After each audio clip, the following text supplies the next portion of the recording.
Tonight, my guest is the Minister of Works and Housing, the former Governor of Lagos State and the Senior Advocate of Nigeria, Fashola.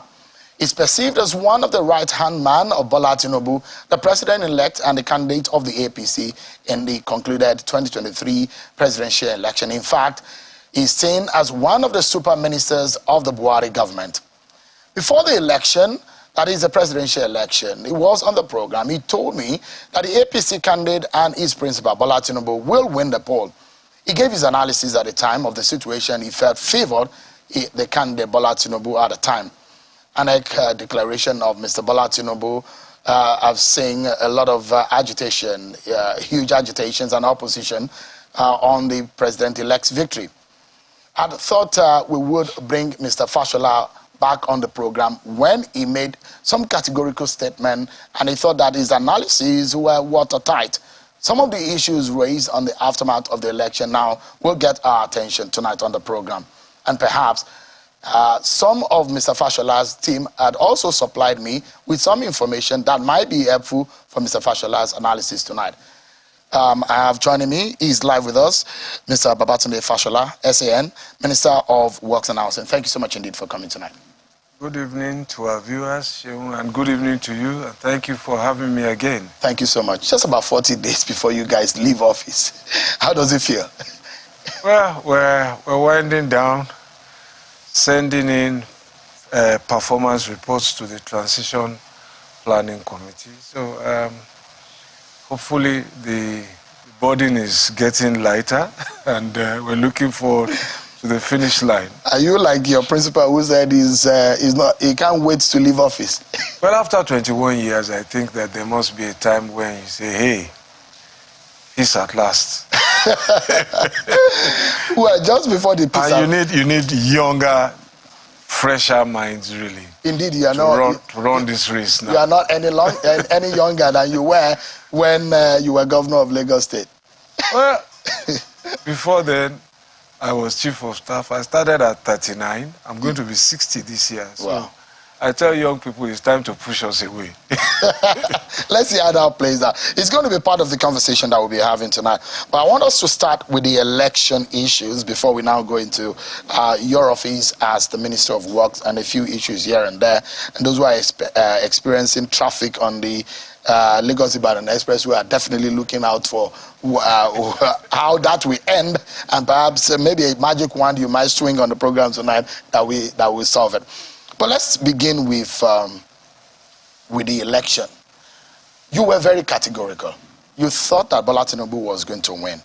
Some said that you were so sure because the APC had the rigging plan. Was it? We had a preparation plan. I challenge our opponents to show me what they did with regards to preparation. I think the Nigerian public saw some snippets of what our situation room looked like. Which other party had that kind of situation room? So we had it in 2015, we had it in 2019. I headed it in 2019, and I had the privilege to head it again in 2023. But behind what I headed was a lot of young people, and it was driven by young people. So they just pushed me in front as the leader, go and take the credit. But all of the work was done by young people, using data, using maps, following up, calling agents, training agents. We trained 2,000 agents.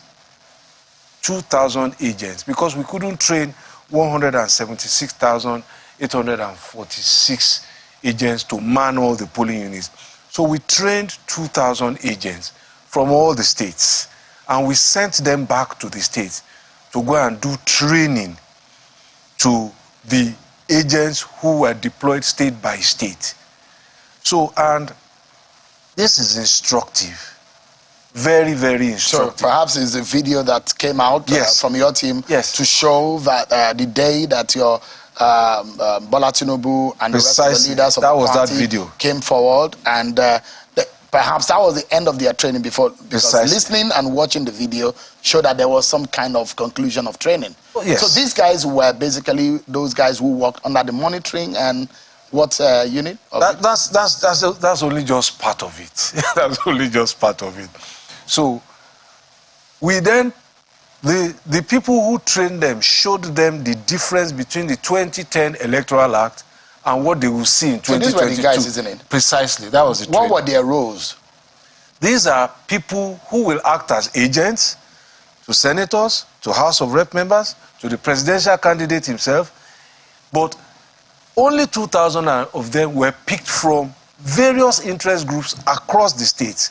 Their responsibility was to go back to their states and train all the others. How long did it take you to train them? It was a 2-day training exercise, essentially. It's a crash course. And they go back with materials, training materials, translated in the various languages. And so your party did it? We've done this before. So this was what young people did. Some of them came from the United States. They left their work to come and work in this campaign. So that was the beginning. Because on election day, those are the only people at the polling stations you can talk to. Apart from that, so we had a line of sight. So as they went back and they started the training, the governors took ownership, senators took ownership, we were talking to them. And so on election day, if they had any problem, if there was cheating, if there was a problem, equipment was delayed, we had different groups working with established agencies. These were the people who gave us information what was going on. These were the people who sent us results of each of the polling stations. So when I was in the situation room, one photograph that came out in the evening, we knew our result, just as we knew in 2019.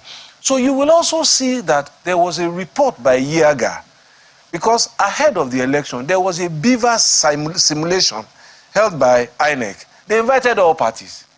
If you go and look at Yiaga's report of attendance, you will see that it is consistent with the way the parties turned out in the election. APC had the largest representation at that mock exercise. And it was part of the preparation by INEC for the results. So preparation. Election is big business. And it is a very, very serious process. There is a process of certifying election managers in the United States. That's how big the business is. I know only one certified election manager in Nigeria. His name is Fuadoki. I worked with him when I was candidate in 2006. And I learned a lot from him. And he was also involved in this campaign. So there are a lot of people who are now showing interest. So you had your strategy. There was a plan. Perhaps that was the confidence that came out when you were, because a lot of people felt, look, there is only one reason why Fashola can be this confident about their winning when you came on the show. Was that the APC had it up planned, because the feeling out there was that your party has not done enough to deserve a win. That's what you so think. Why? That's Those are the reactions. So let me also tell you, I was optimistic, and those were the words I used, if you play back those tapes. And I did not underrate any opponent. This is a competitive engagement. So, and I'm a sportsman. I don't underrate any opponent, but I prepare very hard. And our team prepared. Our party prepared. The party chairman, the national secretary, members of the national were at that session. That's how seriously they took it. The candidate and his running mate were there. The woman leader was there. So they knew its importance. State chairmen from the various states were there. Governors El Rufai, Lalong, and a few others were there. This is the foundation of every election, your agents. But quite aside from that, I made some assertions here, and I said that politics was a game of numbers, but numbers have equations, arithmetic equations, addition and multiplication. APC was adding and multiplying. What do you mean by that? Some APC, some PDP governors, Cross River, Ebonyi, initially Zamfara, had come to join APC. PDP was dividing and subtracting. So the major contenders against us in this election, NMPP, PDP, Labour Party, their candidates were in the same party in 2019. They lost by almost 4 million votes, 3.9 something. So having now divided that inadequate, insufficient ticket into 3, how was it going to add up into an electoral victory? So they handed away the presidential ticket by dividing their powers. Not only did they divide, they now subtracted with the G5 governors. So it was bad mathematics. And I made that point here. Yeah. There are those who are of the view that APC was understood, and correct me if I'm wrong, because I also learned that you did internal polling in your party. Precisely. But you didn't make them public. No. Most of which showed that you were going to lose the election. No. Was that the case? We have never published any poll. And I have been polling elections since 2002, when I was chief of staff. I sure you introduced me to polling in 2002, when he was running his own re-election. That's when I was introduced to polling elections in Nigeria. And since then, not only do we poll elections, we poll for policy decisions in governance. And it was a tool that I used a lot when I was governor. What do the people think? And so, and I came here, and I remember I said to you that all of the polls that had a sample size of 1,000 people, that showed 55 or 50% undecided, not willing to participate, at the time they were either badly conducted polls or they were self-serving polls, especially also when you looked at the methodology. But more importantly, I made the point at the time that people had decided, and that the number of undecideds were very, very minimal. So our polls showed in January that we were 10 points ahead. Our polls showed in January that we were 23, we had reached 25% in 23 states out of the 25 we were targeting. And it also showed us states where we were 10, 15, 20%, and states where we considered the battleground states where we were going to target. And in the end, I think we got 29 states. So there was a method to all of what was going on. And where, I mean, the assertion and where the opposition said, look, where you knew you were going to lose, you introduced intimidation. And you didn't allow voters to come out. So we knew, for example, that we were going to lose in certain states, and I'm not going to be helpful to the opposition now. And you see, again, some of the things we will learn as we go on, as our democracy evolves, and as the process gets tighter. There are states where you know that you are not going to win. You have never won there. Why are you spending money there? And that is what some more sophisticated democracies do. They just say, hey, I'm packing my bag out of here. I'm going to a state where they are waiting for me. So you knew the states that were going to flip. You knew the states that were not ready to flip. You knew the states that have historically not voted for you. Why are you wasting your time there? And you know the states where they like you. So your problem there is get out the votes. We call it GOTV. Get out the votes. So we concentrated on the GOTV states. And it turned out to be exactly what we predicted would happen. But the flip side of that is that, would you say that your candidate was not loved in Lagos? Your candidate lost in his home? Yes, you see, again, in some cases, you get blindsided. So you were blindsided in Lagos? We were blindsided in Lagos because the opposition turned out their voters there, and you also saw that a party that had been competitive for 24 years, the Umbrella Party, suddenly disappeared.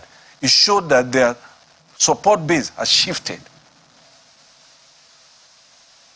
So Labour Party's they just disappeared. Labour Party's victory in Lagos surprised the APC. Yeah, it blindsided us without a doubt. They thought that the Labour Party has posited that they won Lagos by more than the margin in which they won, but that the votes were not exactly the true picture of things. Well, that is a matter that has been submitted, I believe, to the tribunal, and I'm not going to make any comment at all about matters in dispute here. I'm not going to even try. But the point to make is to make the acknowledgement that they turned out their voters, and in the subsequent gubernatorial election, you saw that we turned out our voters, and people didn't turn out to vote. That's all. That's highly disputed also.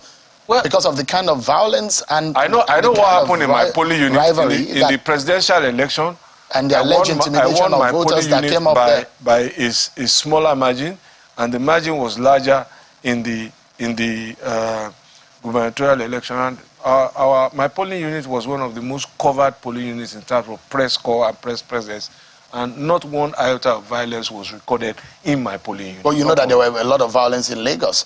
Well, and what has been now being popular as voter, Lagos was the headquarters of voter intimidation and tribal and religious ethnic division in that election. So let's take them one by one. In terms of violence, unfortunately, one incident of violence in any election in my country does not cover us in glory. One, wherever it may be. But that said, when you look at the incidents of violence, the number of polling units that were disrupted, they pale into insignificance compared to what you have seen in elections in the past. This was the incident. This was the election that had the least reported incidents of violence. And this is data. It's not me expressing my opinion. I mean, because that's one. I'm not privy to what the data you're talking about. No, we have the data. You see, I headed the election planning and monitoring directorate. So it's not only this election's results. We are the last directorate to shut down because we are going to report to the party what happened, the collation of all the work that all directorates did. We've written our report, as we did in 2019. Our report was titled 49 in 2019. This year's report is titled Delivering the Win. So the report is ready. So it's data-based. So I'm coming here just to tell you data what happened. So, but that's as far as numbers go. So we compare year by year. Who were the voters who were with us in 2-3 election cycles before? Have they moved? Have they stayed with us? If they have moved, why did we lose them? This is what we do. Okay? Now, and who are the voters who have just joined us, and why have they joined us? Because they translate ultimately to government policy. So people might be surprised, but there are a lot of people. I tell people that people who drive across our roads, for example, experience the difference in those roads. They will vote for us. They are the construction companies and their workers, the vendors, the subcontractors, the people impacted by Buhari's agri program, the people impacted by a digital economy program, where broadband costs have dropped significantly over the last, compared to 10 years ago. They will vote for us. There are people we haven't reached. They may not vote for us. But in the totality, you will see what has happened. Now, let me go to ethnic and all of this. You see, there is a gaining currency of identity politics globally. And nobody should start trying to hide behind a finger. There's identity politics now all over the world. So people vote and are impacted in making a choice by so many items of stimulus. And it may be my identity, it may be my faith, it may be how you cut your hair, it may be how you wear your tie, it may be how you speak. So many things influence the voter. So you can't wish those things away. But as I've always said, you know my position about religion is a personal thing. Keep it out of the public space. It's your relationship with God. And let's talk about policies, programs, and all of that. Mr. Fashola, are you worried and perhaps disappointed in a Lagos that you governed for 8 years, that there was an election that some people are being referred to as aliens and non-indigens and non-indigens of Lagos, and therefore shut out or not allowed to vote? These allegations, if confirmed and based on the report and what we covered and we saw on the ground, how disappointed are you about that scenario in Lagos State? I have told you before that the elections that I love to see are elections that are carnivals, that are festival of ideas, debates, and our colors. Those are the elections I love to see. We saw some of them in the primaries of the different parties. We saw you were there, your crew was there, and we need to see more of that. We need to see more rigor, more intellectualism, more people focus about what I offer and what you offer. So those are the things I am interested in talking about. So, and that was why the things that interested me, the campaign I was making at the time was, look, Asiwaju has done this, Asiwaju has done that in Lagos. How many states have copied it? We found that about 14 states have copied LASMA, set up their own type. We found about 10 states had copied Office of Public Defender. We found about 15 states had copied LASA. And I made the argument that, look, if states are copying, opposition and APC are copying this man's idea from Lagos, why don't you give him the opportunity to run at the center, and let's see how far he can go. Those are the kind of debates I want to see. But about Lagos, are you disappointed about what happened in the governorship election? Well, there was color and there was some politics. color, there was some color, and there was some festival, and there were reports that are not too savory about events that happened, but I wasn't in those spaces, and therefore I can't comment. And I've told you, for example, worried about... I've told you, for example, what happened in my polling unit. You know, election day is what you see that you can really account for. You know, there's a question you guys ask, or journalists generally ask me on election day, what is your feeling about the election after I've just voted? And I tell you, I can only tell you about what I experienced here.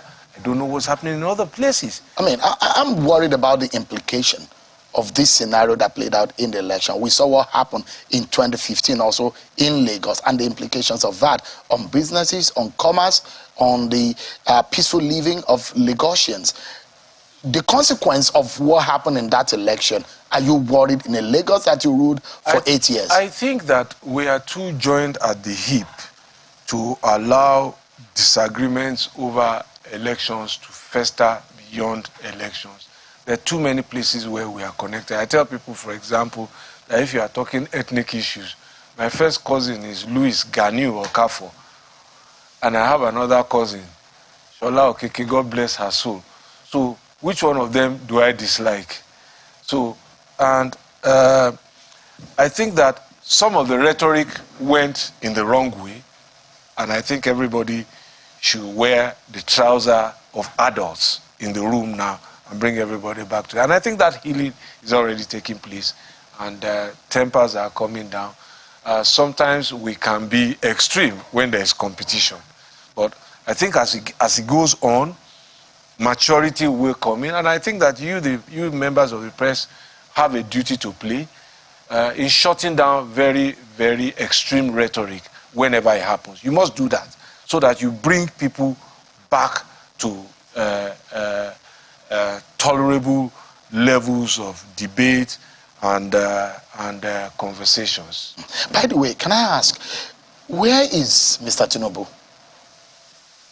He's outside the country, he's outside Nigeria, specifically where I don't know. I haven't called him since we finished our work, so... Is he all right? No, I lie. I spoke to him about a week ago. He was in France. Okay. Is he all right? Of course medically? He is. Of course he is. Come on. No. I'm asking because these are some of the questions. You know, I mean, we reflect what is happening. Let's go there. So since 2002, when he hurt his back, almost every time he has traveled, opposition has said he has died, but he still comes back alive. He'll be back soon. But I'm not sure they said he has died this time around. They're just worried. He's fine. They said, look, is he there on a vacation to rest or something? I believe that he's taking some time out. He needs it. He ran, I think, the longest, the fiercest campaign. He ran, his primaries was the most contested. After the primaries, he went around making peace with all those who were unsuccessful against him. After that, he was busy involved in planning the re-election. And since then, he's just ran this sprint, this marathon like a sprint. And I think that he deserves... You know what some Nigerians have been saying? They've suggested to him about 3 or 4 places that he could have gone to rest, since now he's now the president-elect. Yankari Game Reserve, yes. Ikogosi, Calabar. These are very beautiful places. Now we have a president-elect who has chosen to go to France to go and rest. So Nigeria is not enough to rest. These are some of the questions. I am conjecturing that is what he went to do, but the Bola Tinubu, I think I know, president-elect, will also be doing some networking. There is no idle moment in his life. And he overworks himself and overworks his mind. I know that he'll be doing a lot of networking, meeting people, planning ahead, building relationships that might be useful for his government and for Nigeria internationally, and he's a highly connected person. So you've said that Mr. Tinubu is very okay medically. So you've told Nigerians that. So you were his chief of staff. Would you be playing similar role Unlikely. in his government? Well, unlikely. I don't think so.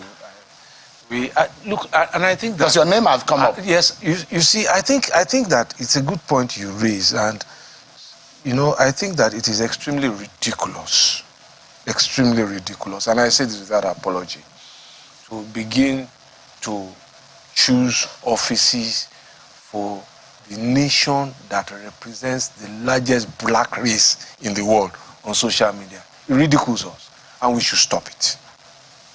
I think we have elected a president. Let us wait for him to be sworn in, and let us respect the privilege that he has and the prerogative he has to constitute his team. I think no serious nation does what some rascals are doing on social media, saying this one is this, that one is that, picking ministers. I mean, we just saw 2 years ago, a little over 2 years, President Biden elected, and I don't think this farce, if you like, on social media was going on in that country, permutating offices, and I think it should stop.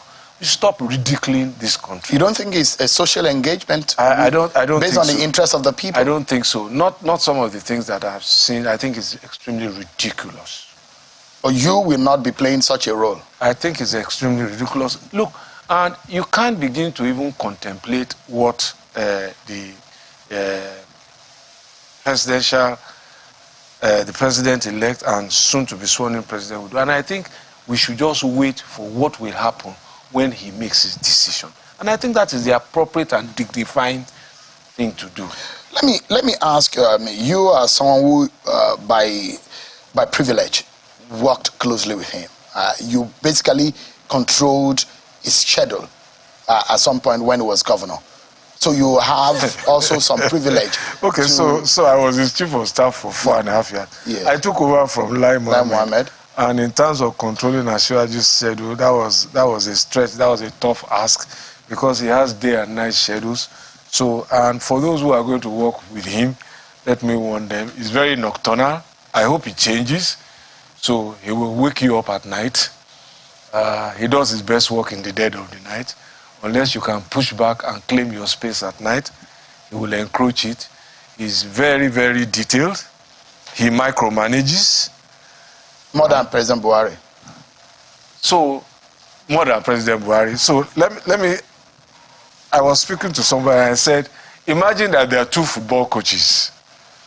So, President Buhari is the type of president, is the type of football coach, quote and unquote, that will prepare his team and then go and sit in the coach's dugout and watch them play for 90 minutes. He trusts them to do his work and believes that there's nothing he can do. Asiwaju will be that kind of coach, playing the game with them in the good like an Jose Mourinho. You got it. So those are the two. Those are the 2 differences that you see between them. Let me hope that you're going both to be prepare, able to, yeah. One delegates completely, one delegates and stays with you. And each one has his strength. Like in 8 years, President Buhari hasn't interfered in my ministry. Never. And he trusted you? I believe so. Okay. Let me see if you can help us out with some information. Why is the man you were his chief of staff, he has so much of controversy around him. And I'm hoping that you might be able to clear the air. There are controversies about his age, his true age, controversies about his true educational status, controversy about his name. In fact, there are controversies about whether or not he has dual citizenship, controversies about his past life in the United States. Can you clear the air about this man? I think that makes it the more interesting. And I think those issues have been ventilated sufficiently. You know what the Nigerian people have decided? Those issues don't matter. That's what they have said by this vote. And in making that choice, the only thing I can say to you is that every time it got more difficult, I used to tell people this was his path to success. There was no easy way. There's no easy day for him. The more difficult it gets, then you can be sure it's Asiwaju's. And I think that for somebody who has faced all of these obstacles, I keep referring to when he was. I remember when when he wanted to be governor.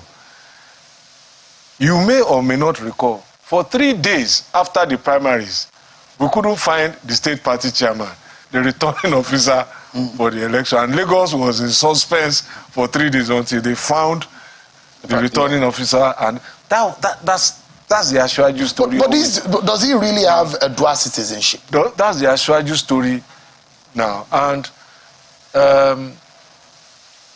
you know, so the more difficult it gets, the more it brings out the best in him. And for me, I think that now that all of these hurdles have been surmounted, maybe there's a divine purpose to it. Maybe perhaps, just perhaps, this is where Nigeria begins to turn in the most positive way forever. Because sometimes this is just what it takes. Because governance is not about sainthood. It is about efficiency. It is about performance. It is about delivery. So Bola Tinubu is not a saint? I am not. I doubt that you are. No, I am not a saint. I mean, so, if you're a saint, you should be never by now. At the end of the day, for anybody that will be Nigeria's president, issues of character, issue of consistency in the person's life. Why does he have so much controversy? And the third time I'm asking, does he have a dual citizenship? Character is important. Character is relevant. You know, I tell people, when you read the story about Abraham Lincoln and how he got the bill that ended slavery passed, if you read the process, you will not take the results. Go and read it. So, but it was about doing a good thing at the time, and I'm not saying anything, so nobody should read innuendos to what I'm saying. But all I'm trying to say is that governance is about getting the results. The process is important. No matter who the person is. The process can be important. Let me put it that way. But sometimes the people you impact, and there is a level of integrity beyond which you should never compromise anyway. So those are issues that are settled because they are value issues. Societies are built on them. So I should not be misunderstood. But again, you must understand that we must not be looking for saints. So all of the accusations that have been leveled against him have been either unproven or there was no evidence offered in support of them. But they have run along for a while. I know one of them. Which is? So they said that he owned the Oriental Hotel. Does he? He doesn't. You know, when that story broke, Dele Alake, his commissioner image maker then went to him and said, look, boss, this story is making the rounds. I should go and deny it. He said, no, they're wishing me well. Don't deny it. I was there. And the story has gained a life. Does he have a stake? No, there was no stake. The place was a swamp. The owners of Oriental Hotel, according to the story, were the people who used to own, I think, Golden Crown on Ikorodu Road, and they wanted to relocate. The whole of that Uzumbamba was a refuse dump, including the place where Jim Movia built Civic Center. I was in government when they gave it to him. We used to recover dead bodies there. So it was like, build something there so that we can protect, and that was how they came along. So what about the issue of dual citizenship? This is the fourth time I am asking. Dual citizenship. I know he carries a Nigerian passport. I don't know about dual citizenship. I know he resided abroad when he went on exile. I don't know if they gave him American citizen there. What does that have to do with the results of the election? And wait a minute. Whilst we are going there, the last time I checked, I think that Nigeria's constitution allows you to have dual citizenship, doesn't it? As a president, you need to recheck the constitution in respect of being a president. No, it's place of battle. It's place of battle. If you were born to Nigerian parents, I think that I will check that, but I doubt that the Nigerian constitution makes it makes you disentitled if you have dual citizenship, because the constitution allows you to have dual citizenship. I've not gone into the works and housing, and I'm really running out of time.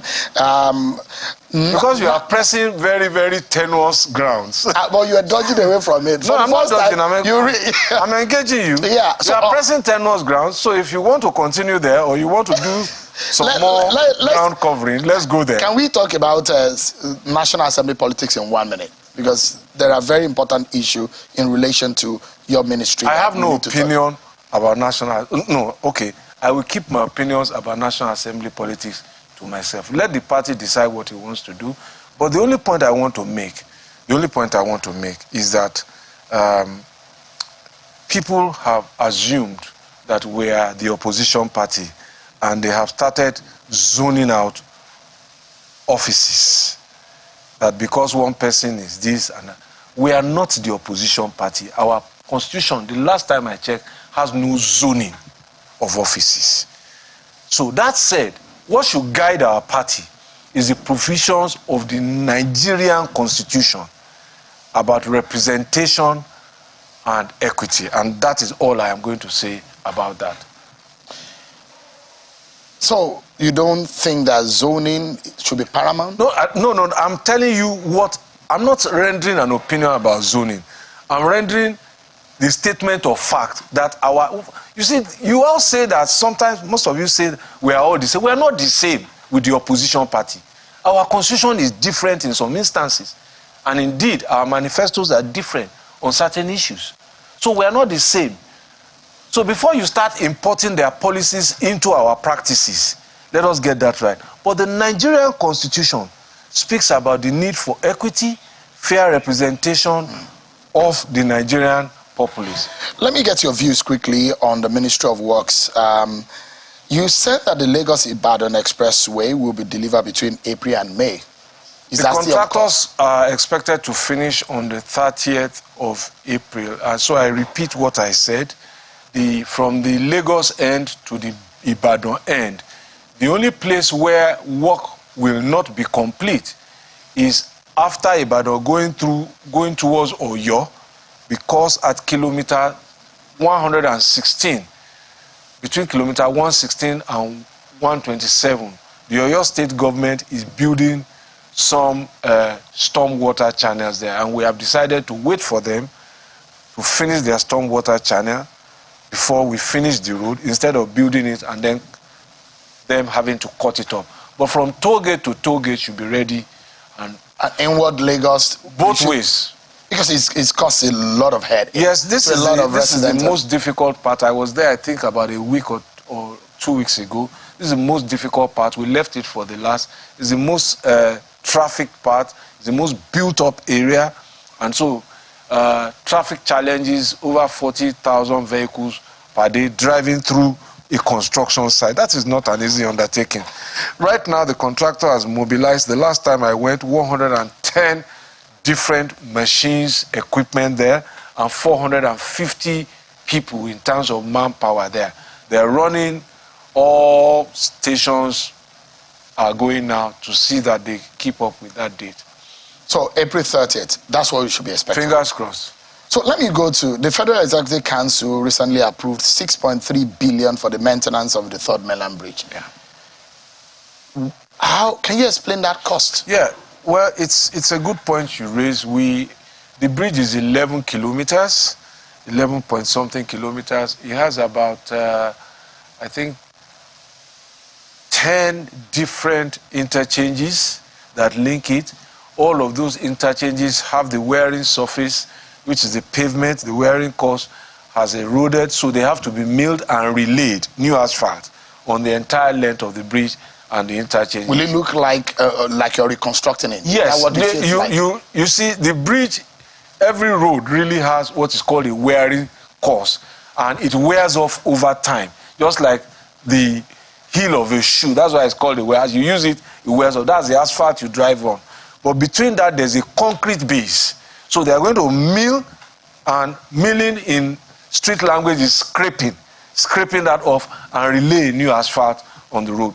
We didn't do that at the time we closed the bridge, because the asphalt has not deteriorated to the stage where it is now at that time.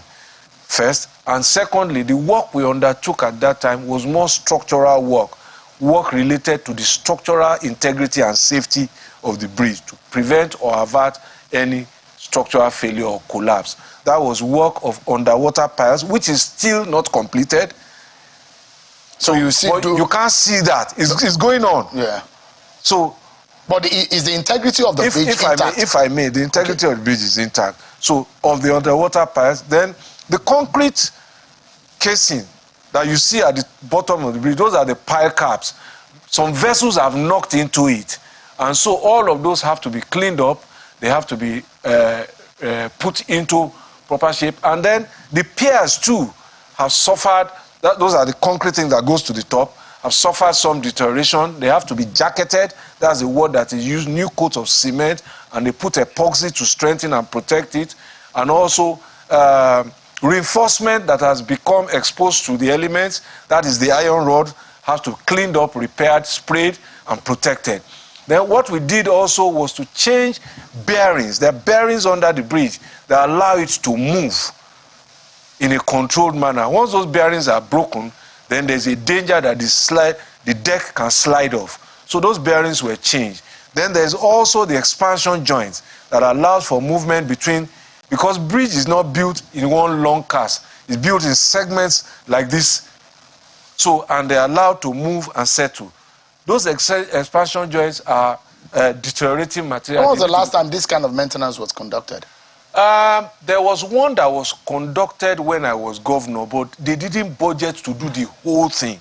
So this is the outstanding part. Yeah. It is the outstanding part now that we did when we closed it off. Now, what we are doing is aesthetic work and drive free. And also some of the railings that have been damaged, that have been cut, that have been stolen, all of those are part of the work that will be replaced now. I'm being told I have about 60 seconds to go, and I have a few concerns because 2 years ago, the Minister of Finance said it will cost about 4 billion to do the same work. Now it's over 6 billion. Minister of Finance? Yes. Well, I can't recall At that. the time, she was saying it will cost about 50-something billion to do several bridges and But even maintenance. if she said so, maybe she was just speaking figuratively, because these costs are the costs certified by the Bureau of Public Procurement. And those are the statutory advisors of government on costs. So once the BPP speaks on costs, that's the end of the matter. So when are you beginning the maintenance? We just passed it last week, I think. We will adopt the minutes at this week's meeting.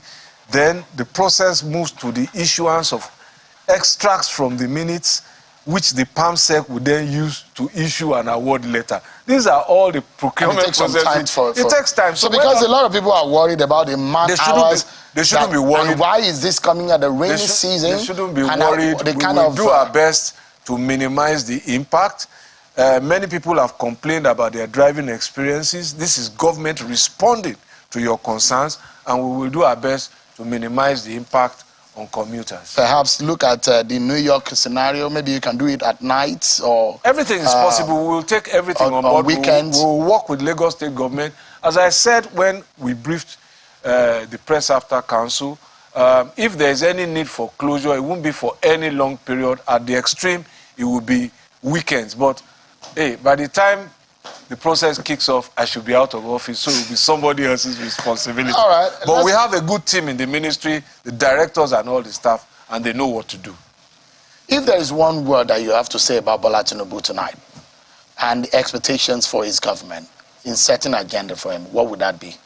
I won't set agenda for him. I will just ask people to go and read his manifesto. And I would also ask that the citizens hold their governors in readiness to work with the federal government, because building Nigeria is not the responsibility of a president alone. It is the responsibility of the president, the 36 governors, the FCT ministers, and the 774 local governments. They all have different constitutional responsibilities that impact Nigerians at different levels. So there are some things the president cannot do.